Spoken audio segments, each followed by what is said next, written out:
everyone. Chris Matthew with Forbidden Knowledge News. We're here at the Laughlin UFO Mega Conference. We're having an awesome time. And look, it is the one and only Danny Sheehan. Danny, how are you doing? Are you enjoying yourself? Sure. Yeah, I always enjoy That's these great. events. Yeah. Well, I enjoyed your presentation. Very amazing. I'd like to know, when did you become interested in the UFO phenomenon? Was it before 2017 when the Times article came out? Oh yeah. Yeah. Long before that. I've been interested in the issue of extraterrestrial life ever since I was really small. As soon as I realized what stars were, and that they were like suns from different solar systems, and I was astonished, that it wasn't perfectly obvious to everybody that there were planets around these other stars, and that there would be life elsewhere. And it always struck me as being bizarre that in light of this reality, that people on our planet were running around every day ignoring that reality and engaging in these really bizarre kind of activities like, drawing lines in the dirt and saying, if you step over here, I'm going to kill you. And, here, I'm going to eat all these apples. You can't have any, all these bizarre things that people were doing. And it struck me as really strange. But it was, I think, probably the Betty and Barney Hill incident that had occurred that I heard about, where there was actual discussion of beings coming here from these distant star systems and actually encountering human beings, and then that the UFO phenomenon became extremely important, and there was this whole spate of movies. I can't remember whether they were after or before, but the 1950s, 1952, 1953, 54, they had this entire spate of science fiction movies that you would see as kids, and they varied from having the bad guys be us, who were so paranoid about it and threatening them and being dangerous to them, whereas they were trying to stop, like The Day the Earth Stood Still with Michael Rainey and all that. And it came from outer space, and but then there was the whole War of the Worlds group, or Invasion from Mars. There was this whole kind of weird dynamic going on. Some people pretending they were bad, and some pretending they were all good, and we were dumb and stupid, So I was kind of fascinated by that entire process, and so that these two issues of an interest in extraterrestrial life, and then this other interest in the UFO phenomenon, which were obviously related. And it was in 2000. It was in 1977. However many years that is before 2017, when the New York Times article came out, that I was asked to participate as special counsel in this investigation that was asked for by President Carter to do an investigation of both the UFO phenomenon and the issue of extraterrestrial intelligence. And this was conducted by the Science and Technology Division of the United States Congressional Research Service. And I was contacted initially because they wanted to know, as legal counsel at the Jesuit National Headquarters in their Office of Social Ministry, whether I would contact the Vatican and see if we could get access to information that they had for the President Carter study. And that's how it started. And then it evolved into being special counsel for that study and getting to see the classified portions of Project Blue Book and other things that occurred. And because of that, I was later asked by Dr. John Mack, the head of the Department of Clinical Psychiatry at Harvard Medical School, to represent him legally when he was dragged up in front of a major faculty committee to kind of excoriate him for writing a book about his conducting of sessions with people who believed that they had contact with these extraterrestrial beings. And then I was asked to be legal counsel for the Disclosure Project by Dr. Stephen Greer in 2021 in May. And then I was asked to be legal counsel for the citizens' hearings on the UFO phenomenon by Stephen Bassett. And because of all that, I've been asked a number of times to come to different UFO conferences to tell people about what it was that was going on and what it is that I've been coming to find out, and what I if I come to any conclusions about some of these things, or what the processes might be by which we can actually get answers to some of these questions. And so that's what brings me here today, is Bob Brown called and said he wanted me to come and talk with him about this New Paradigm Institute that we were talking about forming, where we could actually conduct a lot of these major inquiries in a professional way, in an egalitarian way, with all the different people and organizations, and get the information brought together so we could study it. So that's why I'm here today. Yeah, and I definitely want you to tell us a little bit about the New Paradigm Institute that you're wanting to form. But first, it seems like there are some in our military and in the media that are attempting to paint the UFO phenomenon as a threat.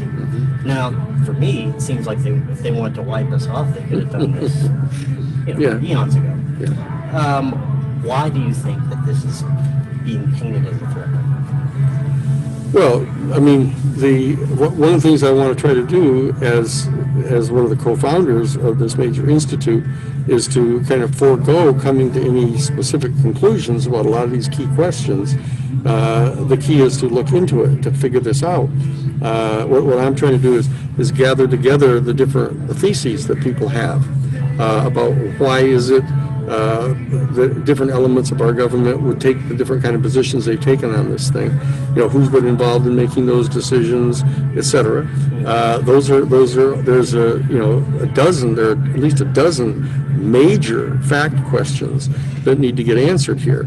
That fortunately, over all these years, some 40 years or all that I've been involved in this, that there are different people who pose different potential answers to these questions. What I need to do is to show respect for each of them, have them articulate exactly what their theory is about, for example, the answer to this question is, why is it that our, quote, United States government has been taking positions that they've been taking on this, and how has it changed over time, and are there different elements inside the bureaucracy or inside the political structures that have taken different positions? All these questions you have to sort of get them all out on the table to start examining them. And that's what I'm hoping we're going to be able to do. So what we want to be able to do is start at sort of zero ground level, and get all the different theories in front of us, figure out what the questions are, and that won't be exhaustive. We'll think of as many as we can, and other questions will arise, but get the questions asked, and then get all the different proffered answers to these questions that some people have come to rather facilely and potentially incorrectly, but others have been much more reflective about it and have a higher level of probability that they may be close to the truth on these things. So we have to do all that process.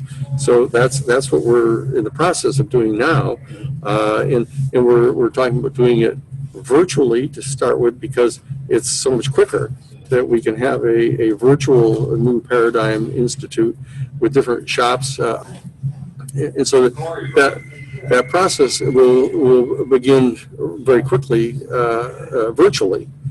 To start gathering all this together. We've got this thing called the observation deck.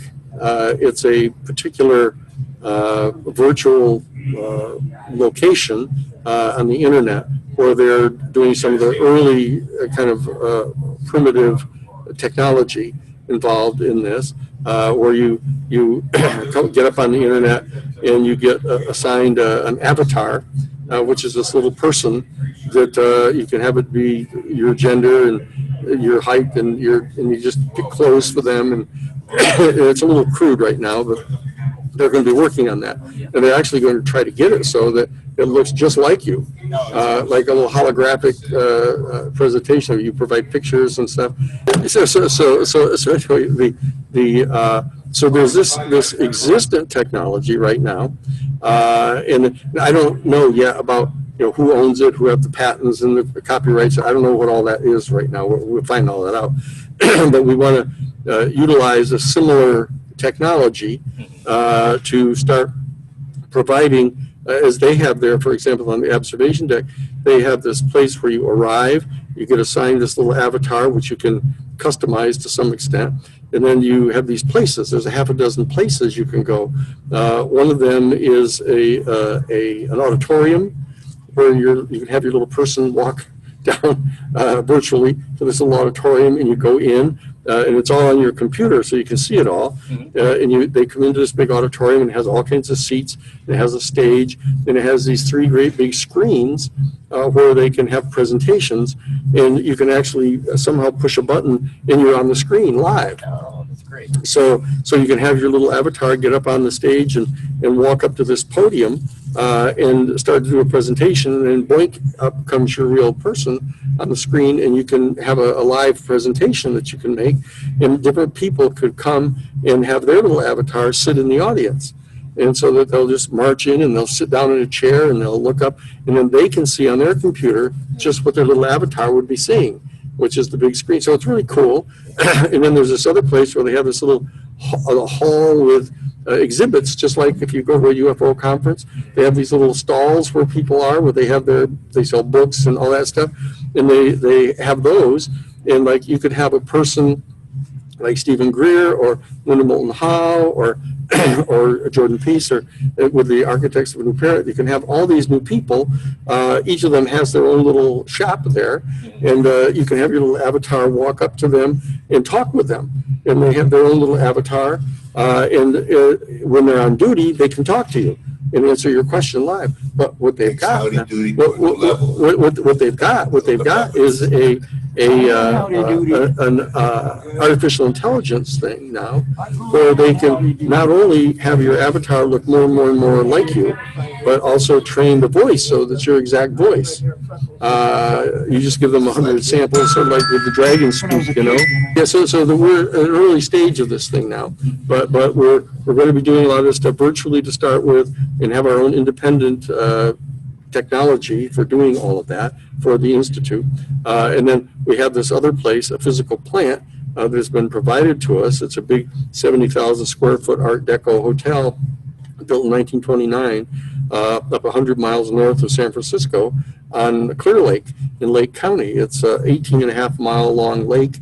This is absolutely beautiful setting overlooking the lake, with big dining facility for 125 people, with 180-degree panorama view of the lake, and it's got 80 suites in it, with big chandeliers, and it's got a big industrial strength kitchen. But we have to rebuild the whole thing. We have to rewire it because it's got 1929 wiring. So there's a lot of logistics that need to be done to get that up and running. But the virtual one can be done more rapidly, and so that we're in the process of doing this. And we'll see to the extent to which that physical plant would contribute to it, would add anything to it. It may be kind of old school people like me, like the boomers, that think it's really cool to all be together, where you can actually sit but at the facility, the virtual facility, they have private rooms where you can actually go in, and they have these little blue circles around them, so it's completely silent, so nobody can hear you, and they don't record it at all. We'll make sure that's true. But you can sit and have a private conference with our 2 little avatars, and you can talk, and you can gather, a dozen people around a table and have a private meeting. You can do all that really interesting stuff, and you can store all the information in this site. You can have hopefully we're going to get I don't know how much digitization they've done of like the Rogue Metaphysical Library that Jordan Peace has up in Ashland, Oregon. But he's got like almost every original book on UFOs, all these videos that he's been videoing virtually all these conferences. He's got the documents and all kinds of stuff there. And so those will all be there. We have, like, Barbara Lamb has her entire record of like 2,400 interviews of people who've had these experiences. That those will be reposited there. We have all these things that we're going to have in this thing, and then we're going to undertake these 10 tasks that I outlined in the talk this morning. But I want to thank you so much for sitting down with me, and I look forward to this new paradigm research, because it brings together, not only the UFO aspect, but the consciousness, spirituality, and investigating government corruption. So it's that's right. All around a great project. That's right. So Dan, thank you so much. Enjoy the rest of your week. I will.